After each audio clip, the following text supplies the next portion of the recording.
2 నెలల్లో కార్వేనా రిజర్వాయర్ నీటిని తరలించి తీరుతామని మంత్రి కేటీఆర్ చెప్పారు. జడ్చర్లను గ్రేడ్ 1 మున్సిపాలిటీగా మార్చడమే కాక మున్సిపల్ అభివృద్ధికి 30 కోట్ల నిధులు మంజూరు చేస్తామని తెలిపారు. ఇక పోడు పట్టాలను దశాబ్ది ఉత్సవాల్లోనే అందజేసి పోడు రైతుల సమస్యకు శాశ్వత పరిష్కారం చూపిస్తామని కేటీఆర్ స్పష్టం చేశారు.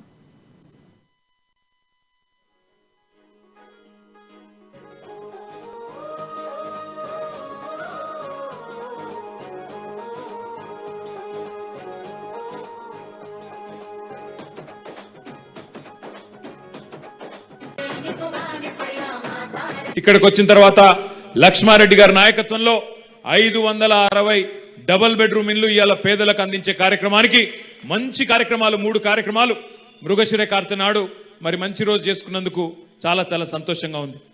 వచ్చేటప్పుడు నేను మల్లారెడ్డి అన్న మా శ్రీనివాస్ గౌడ్ అన్న లక్ష్మారెడ్డి అన్న అందరం కలిసి హెలికాప్టర్లో పోయినాం.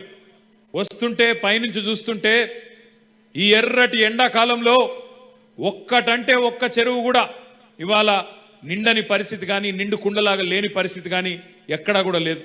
మొత్తం పైనుంచి చూస్తుంటే ఎక్కడికక్కడ ఉమ్మడి మహబూబ్ నగర్ జిల్లాలోని ప్రతి చెరువు ఇయ్యాల ఒక నిండు కుండలాగా ఎర్రటి ఎండాకాలంలో మత్తళ్ళు దుంకే పరిస్థితి కనబడతా ఉన్నది.